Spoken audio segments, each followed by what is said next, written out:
And finishing up our discussion on electric charge and electric field, we have the last topic, electric potential.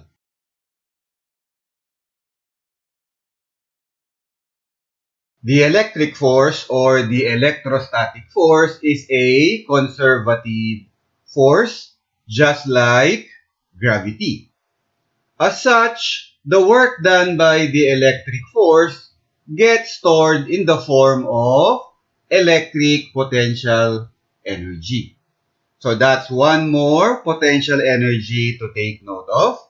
Before, we had the gravitational potential energy and the elastic potential energy.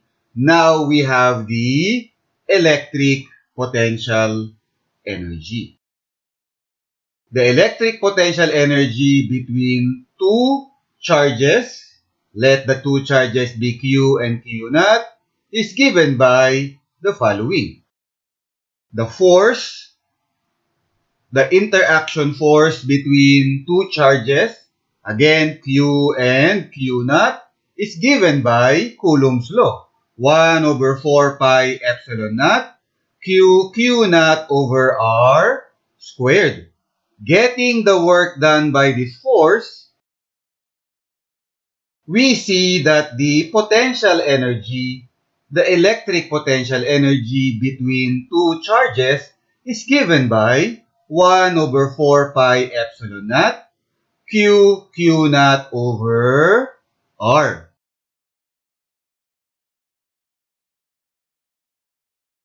Similarly, we can do the same thing for a charge inside a uniform electric field. You have charge Q naught placed inside a uniform electric field.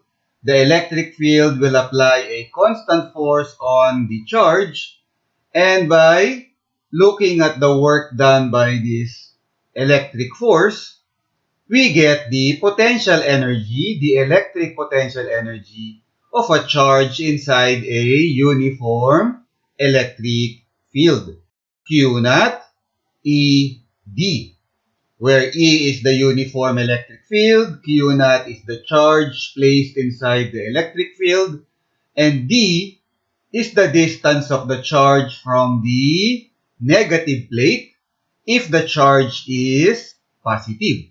But if the charge is negative, D is the distance from the positive plate.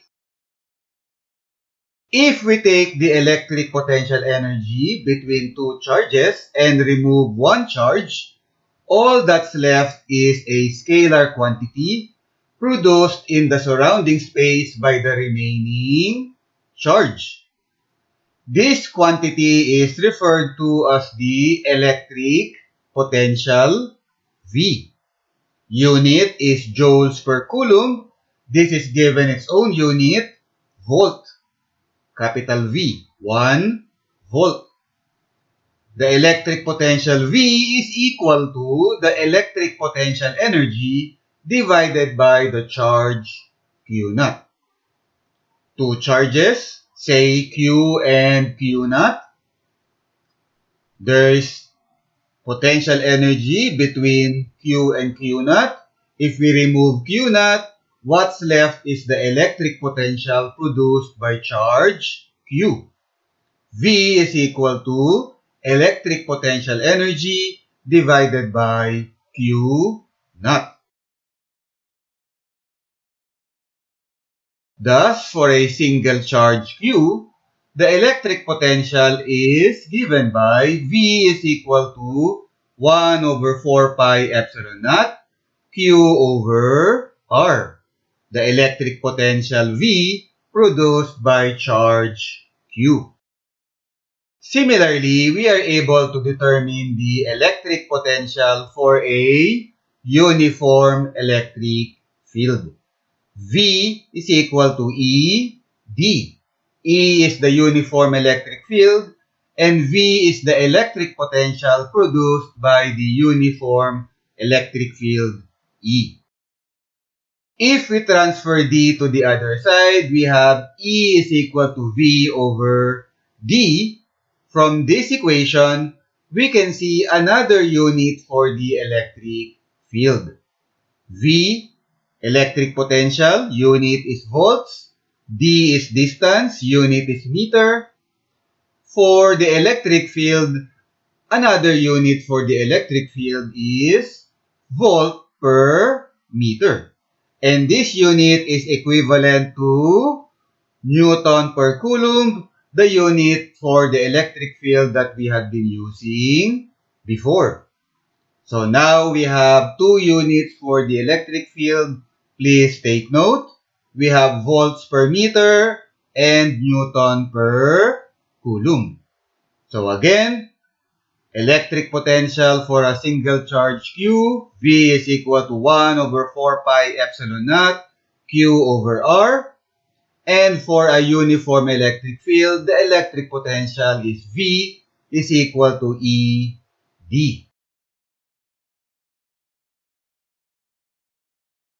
The electric potential gives us another unit for energy, the electron volt.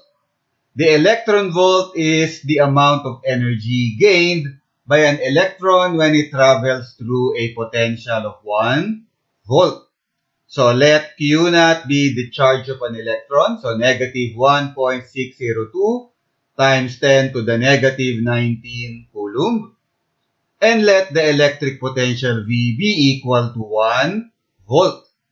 Using our equation for the electric potential, V is equal to electric potential energy divided by Q naught.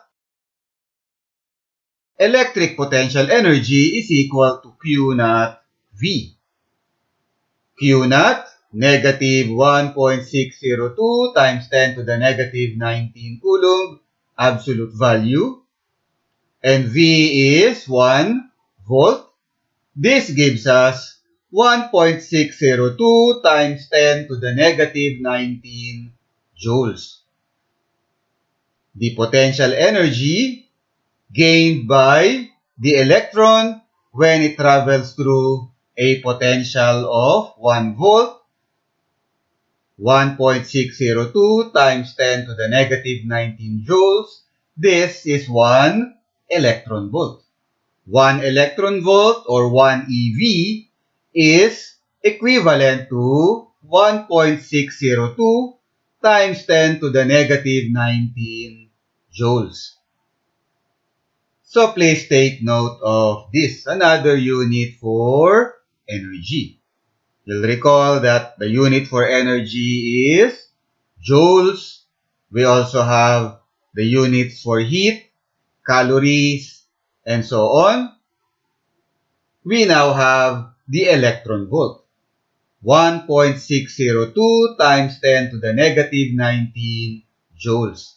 Very useful when you have systems or particles that have very small energies.